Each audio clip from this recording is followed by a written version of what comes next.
my husband's hand hit the dining table so hard that the wine glasses rattled. "Apologize to my sister or get out." Nobody moved. I looked around the table at the faces I'd spent 3 years trying to impress. His mother suddenly became very interested in her napkin. His brother stared at the wall. And his sister Lauren leaned back in her chair with the smallest smile on her face. She thought she'd won.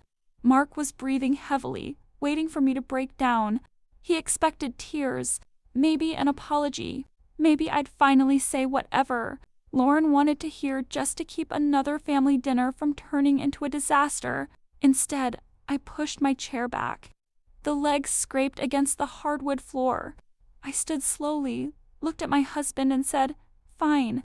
That one word changed everything. Lauren's smile disappeared. Mark blinked. "What?" I didn't answer him.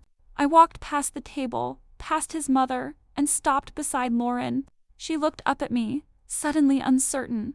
Then I leaned closer and lowered my voice. "You really want me to tell everyone why you were begging me for money 3 weeks ago?" Her face went completely still, and that was when I knew she was scared. "My name is Claire Bennett.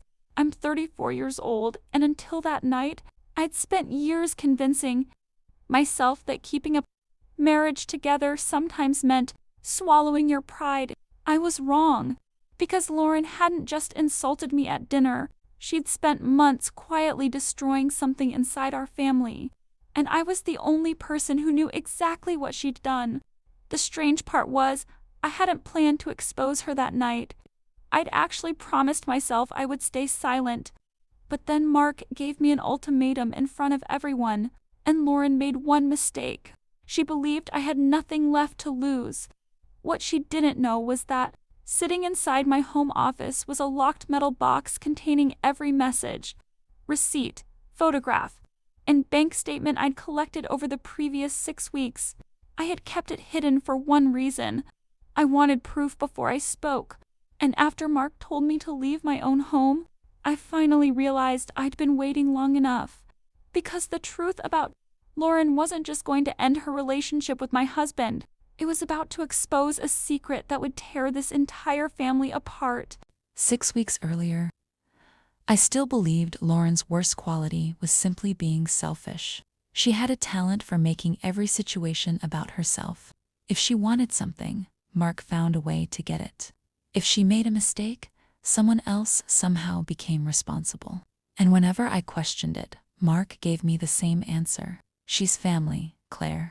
I hated those 2 words. Not because I didn't understand loyalty, but because somehow family always meant Lauren came first. Then one Saturday morning, I found something that changed the way I saw her forever.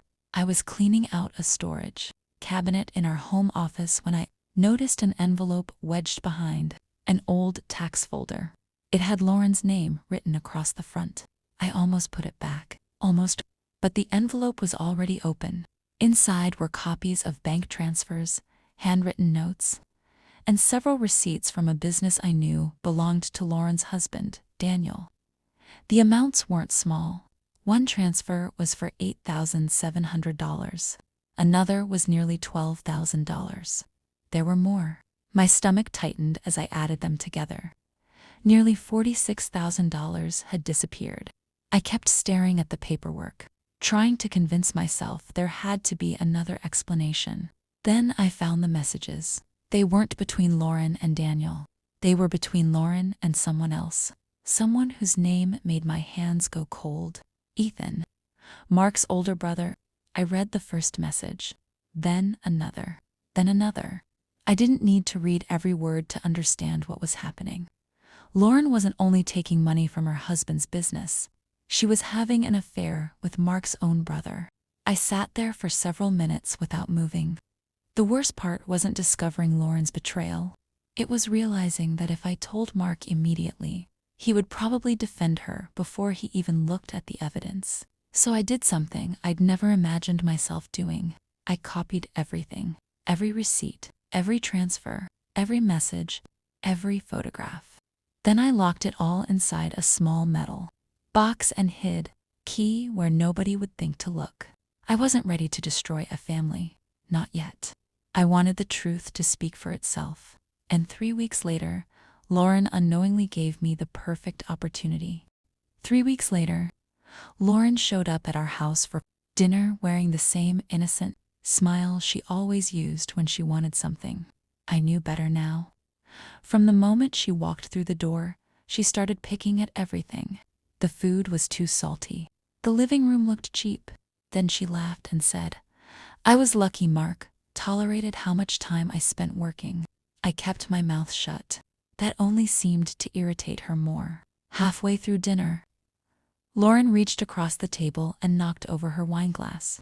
Red wine spread across the white tablecloth and soaked into the fabric underneath. My grandmother's table runner, the one thing in that room I'd specifically asked everyone to be careful with. Lauren stared at the mess for 2 seconds. Then she looked at me. "Oh my God, I'm so sorry." But her smile told me it wasn't an accident. I took a breath. "Could you please help me clean that up?" Her expression changed instantly. She looked at Mark. "You see how she talks to me?" Mark put his fork down. "Claire, seriously." I stared at him. "What?" She's apologized. "No, she hasn't." Lauren's eyes filled with tears. It was almost impressive how quickly she could turn herself into the victim. "I don't know why Claire hates me so much," she whispered. That was when Mark stood. His chair slammed backward. "Enough." Everyone went quiet. He pointed at me. "Apologize to my sister." There it was. The exact moment I had been waiting for without knowing it. For 3 years, Mark had treated this house like it belonged to him. Like my name on the deed didn't matter. Like every sacrifice I'd made for our marriage could disappear because Lauren cried at the right moment. I looked at him, then at Lauren. She was smiling again. She thought I was trapped. I slowly pushed my chair away from the table. "Fine." Mark's anger turned into confusion. I walked toward Lauren. Her smile faded. I stopped beside her chair and leaned down. Then I whispered the one thing I knew would make her blood run cold. "Ask Daniel where the $46,000 went." Lauren froze. And before she could answer, I added one more sentence. "Then ask him who Ethan has been meeting behind your back." The room went silent. For 3 seconds, nobody breathed. Lauren's face lost every trace of color. Daniel looked at her. "What is she talking about?" Lauren opened her mouth, but nothing came out. Mark stared at me. "Claire, what did you just say?" I didn't answer. Daniel grabbed his phone and checked his banking app. $46,000. "Lauren, where did it go?" "I can explain." "No," Daniel snapped. "You can start telling the truth." Then Ethan stood up. He looked terrified. Daniel stared at him. "It was you, wasn't it?" Ethan didn't answer. Lauren began crying, but nobody rushed to comfort her. Daniel pushed his chair back. "I want my lawyer." He walked out. Lauren followed him, begging him to listen. Ethan stayed frozen beside the table. Mark turned toward me. "You destroyed my family." I shook my head. "No, Mark. I found what was already broken." He stepped closer. "You had no right to expose her like that." I reached into my pocket and pulled out a key. His eyes followed it. "What's that?" "The key to the box in my office." I walked away. A few moments later, I returned, carrying the metal box. I placed it on the table and opened it. Inside were copies of every transfer, message, and photograph. Mark stared at the evidence. Then he looked at Lauren. For the first time that night, he didn't defend her. "How long?" he asked. Lauren covered her face. I thought that was the end. It wasn't. Mark had forgotten one important thing. This was my house. Earlier, I had spoken to an attorney. I pulled a second envelope from the box and placed it in front of him. "Since you told me to get out," I said, "you should read this too." His hands began to shake. Mark opened the envelope slowly. Inside was a copy of the property deed, followed by legal paperwork I'd signed that morning. His eyes moved across the first page, then stopped. "This house is mine," I said. He looked up at me. "I bought it before we got married. You knew that." His face changed. For years, Mark had acted like this was our house. But legally, emotionally and financially, it had always been mine. The final document was a notice requiring him to move out. You're serious? I've never been more serious about anything. He looked toward Lauren almost as if he expected her to save him. She couldn't even look at him. Daniel had already left, and Ethan was gone too. The family dinner that started with Mark demanding an apology had ended with 3 relationships collapsing in a single night. Mark lowered himself into a chair. Claire, please, we can fix this. I shook my head. No, Mark. We could have fixed things months ago. You just kept choosing everyone except me. He stared at the floor.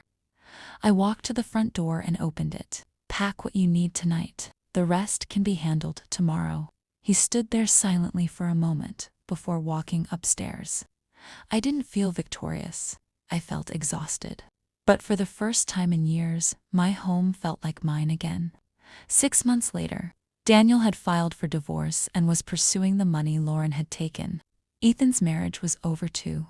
Mark was living in a small apartment across town, and me, I was finally sleeping peacefully in my own bedroom. I learned something that night. Keeping the peace isn't always the same as keeping your life together. Sometimes, protecting yourself means being willing to walk away from people who only love you. When you stay silent, if you were in my position, would you have exposed the truth at that dinner table or stayed quiet to protect the family? Tell me what you would have done in the comments. And if you want another story about betrayal, secrets, and unexpected justice, make sure you subscribe.